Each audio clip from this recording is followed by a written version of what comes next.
Oui. Cette femme, elle te veut au lit sans toutefois te rendre compte. Ses yeux brûlent sans que tu la touches. Son silence parle plus fort que 1000 mots.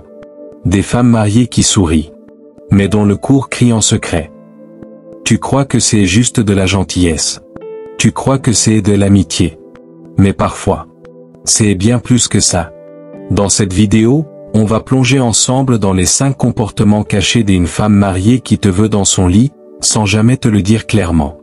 Ce n'est pas une simple analyse. C'est une exploration émotionnelle, une lecture profonde, une mise à nu des tensions invisibles qui traversent les relations humaines. Si tu veux comprendre ce qui se cache derrière les regards, les mots, les absences et les confidences, reste jusqu'à la fin. Ce que tu vas entendre pourrait changer ta manière de discerner, de réagir, ou même de te protéger. Commente si tu as déjà vécu une situation ambiguë, troublante, ou difficile à interpréter. Partage cette vidéo à quelqu'un qui a besoin de clarté.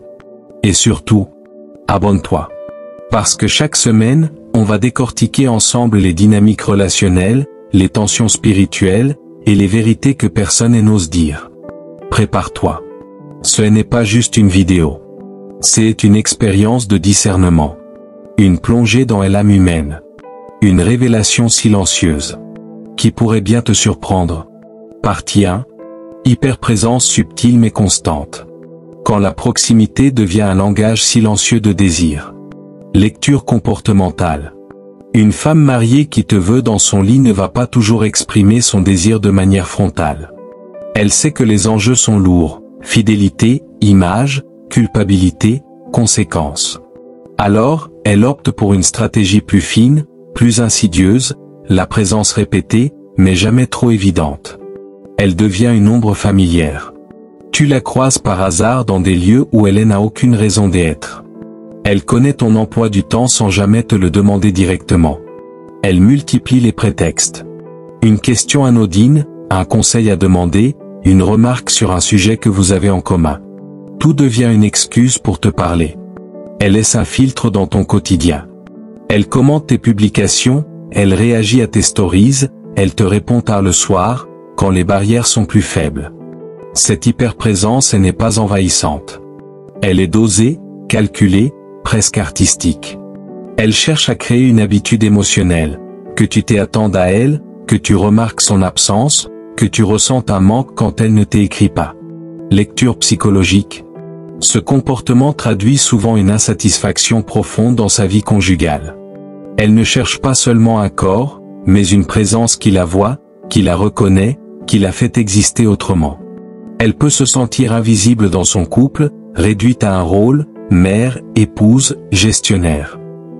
Elle peut vivre une crise identitaire, où elle cherche à retrouver la femme désirée, admirée, vivante. Elle peut aussi être dans une quête de pouvoir émotionnel, où elle teste sa capacité à séduire, à troubler, à dominer sans jamais se compromettre. L'hyperprésence devient alors une forme de contrôle doux, elle veut te faire entrer dans son orbite sans que tu t'en rendes compte. Elle veut que tu penses à elle, que tu l'attendes, que tu sois affecté par elle.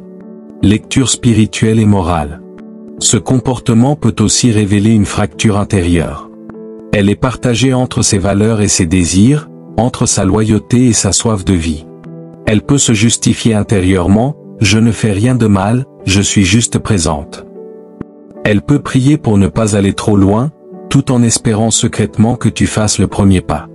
Elle peut vivre une forme de dissonance spirituelle, où elle cherche à combler un vide sans affronter sa propre vérité.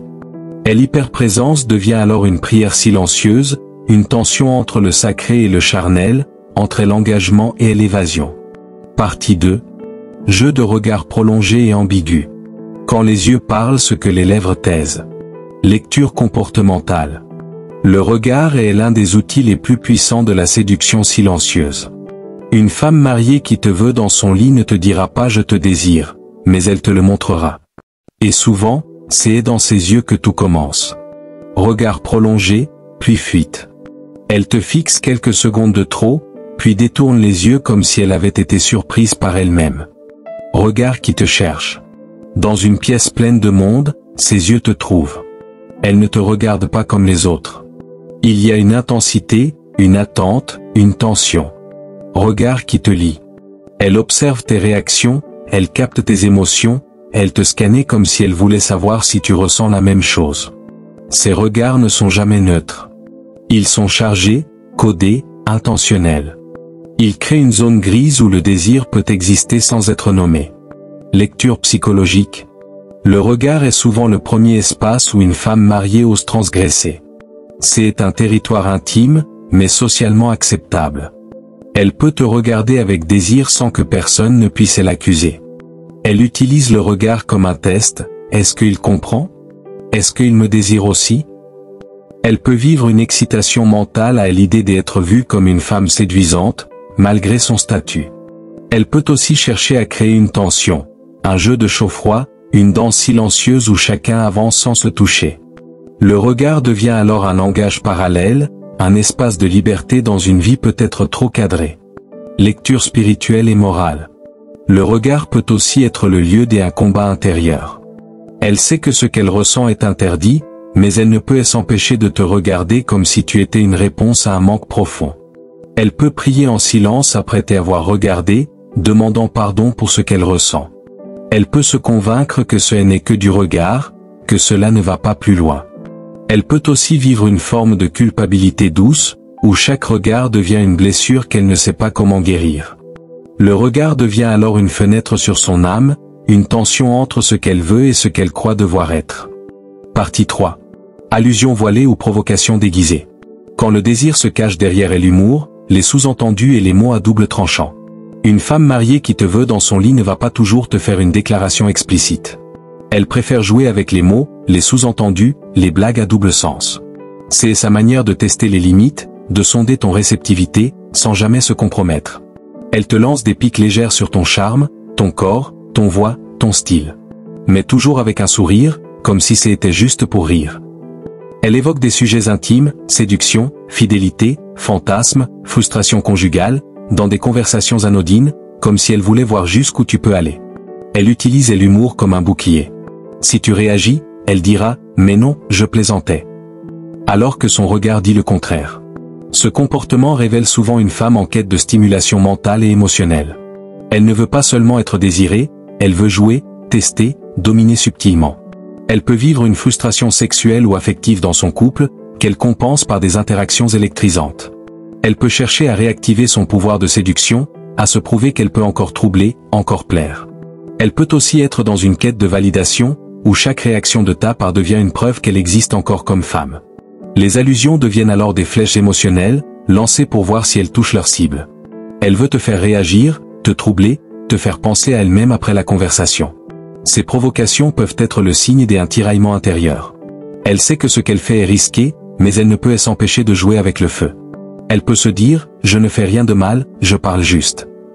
Elle peut ressentir une culpabilité latente, surtout si elle est croyante ou engagée spirituellement. Elle peut aussi vivre une forme de dissociation morale, où elle sépare sa vie conjugale de ses interactions extérieures. Les mots deviennent alors des murmures de l'âme, des cris déguisés, des appels à l'attention, à la reconnaissance, à l'amour, même s'ils sont enveloppés d'humour. Partie 4. Confidences émotionnelles ciblées. Quand elle t'ouvre son cours pour mieux t'inviter dans son intimité. Une femme mariée qui te veut dans son lit ne commence pas par parler de sexe. Elle commence par parler de son cours, de ses blessures, de ses frustrations. Elle t'offre ses vulnérabilités comme une porte d'entrée vers une intimité plus profonde. Elle te confie ses douleurs conjugales. Elle parle de son mari, de ce qui ne va pas, de ce qu'elle ne reçoit plus. Elle te dit que tu es différent. Que tu l'écoutes, que tu la comprends, que tu la fais se sentir vivante. Elle t'offre des confidences exclusives. Des choses qu'elle ne dit à personne d'autre. Elle crée une bulle émotionnelle entre vous deux. Ces confidences ne sont pas anodines. Elles sont stratégiques, émotionnellement chargées, et souvent calculées pour créer une connexion affective qui peut glisser vers le désir physique. Lecture psychologique. Ce comportement traduit une quête de refuge. Elle ne cherche pas seulement un amant, elle cherche un abri émotionnel, un homme qui la voit, qui l'écoute, qui la comprend. Elle peut vivre une solitude intérieure, même dans un couple fonctionnel. Elle peut chercher à reconstruire son identité féminine à travers ton regard. Elle peut aussi être dans une dynamique de transfert affectif, où tu deviens le miroir de ce qu'elle espère, de ce qu'elle n'a jamais eu. Les confidences deviennent alors des offrandes émotionnelles, des invitations à entrer dans son monde, à devenir son exception, son échappatoire. Lecture spirituelle et morale. Ces confidences peuvent être le signe d'une crise existentielle. Elle ne veut pas forcément trahir, elle veut vivre, ressentir, être aimée autrement. Elle peut se sentir coupable après chaque échange, mais incapable d'y arrêter. Elle peut prier pour que tu ne profites pas de sa vulnérabilité. Elle peut aussi vivre une forme de dérive spirituelle, où elle justifie ses émotions par un besoin de vérité, de sincérité, de connexion. Les confidences deviennent alors des prières déguisées, des appels à l'âme, des cris silencieux d'une femme qui veut être vue, aimée, désirée, mais sans tout perdre. Partie 5. Ambivalence entre distance et rapprochement. Quand elle t'attire pour mieux te repousser. Et recommencer. Comportemental. Ce comportement est l'un des plus troublants. Une femme mariée qui te veut dans son lit peut alterner entre séduction intense et retrait soudain. Elle te fait sentir spécial, puis elle disparaît. Elle te regarde avec intensité, puis elle devient froide. Ce va-et-vient crée une tension émotionnelle qui devient addictive. Elle te donne des signes clairs d'intérêt, puis elle agit comme si rien ne s'était passé. Elle te cherche, puis elle t'ignore. Elle te parle avec chaleur, puis elle devient distante. Elle crée une dynamique de manque. Tu ne sais jamais où tu en es, et c'est précisément ce qui te garde accroché. Cette ambivalence est une forme de contrôle émotionnel. Elle veut te garder dans son orbite sans jamais franchir la ligne. Elle veut que tu sois troublé, mais pas trop sûr. Elle veut que tu avances, mais qu'elle puisse reculer à tout moment. Ce comportement révèle une lutte intérieure intense. Elle est partagée entre son désir et sa loyauté, entre sa frustration et sa peur des conséquences. Elle peut vivre une culpabilité chronique, qui la pousse à se retirer après chaque moment de proximité. Elle peut avoir peur de perdre le contrôle, alors elle crée des barrières après t'avoir attiré. Elle peut aussi être dans une dynamique de test. Est-ce qu'il tient? Est-ce qu'il me respecte? Est-ce qu'il me désire assez pour rester malgré mes silences? Et l'ambivalence devient alors une danse émotionnelle, une stratégie inconsciente pour maintenir la tension sans se compromettre. Cette ambivalence peut être le signe d'un tiraillement spirituel profond. Elle veut vivre quelque chose de vrai, mais elle ne veut pas trahir ses valeurs. Elle veut ressentir, mais elle ne veut pas tomber. Elle peut prier pour que tu comprennes sans qu'elle ait à dire. Elle peut se convaincre que tant qu'il ne se passe rien, ce n'est pas grave. Elle peut aussi vivre une forme de souffrance morale, où chaque rapprochement devient une blessure intérieure. Ces 5 comportements hyperprésents subtils, jeux de regards ambigus, allusions voilées, confidences ciblées, et ambivalence émotionnelle, ne sont pas des preuves absolues, mais des signaux puissants. Ils révèlent souvent une femme en quête de reconnaissance, de connexion, de désir, mais aussi en lutte intérieure. Derrière chaque geste, il y a une histoire. Derrière chaque regard, une tension. Derrière chaque mot, une vérité qui cherche à sortir sans tout détruire. Merci d'avoir regardé cette vidéo jusqu'au bout. Si tu as reconnu certains comportements ou vécu des situations similaires, n'hésite pas à partager ton expérience dans les commentaires. Ton témoignage peut aider des autres à mieux comprendre, discerner, ou guérir. Abonne-toi pour ne rien manquer des prochaines vidéos sur les dynamiques relationnelles, la tension émotionnelle, et le discernement spirituel. Like si ce contenu t'est à parler. Partage avec quelqu'un qui pourrait en avoir besoin.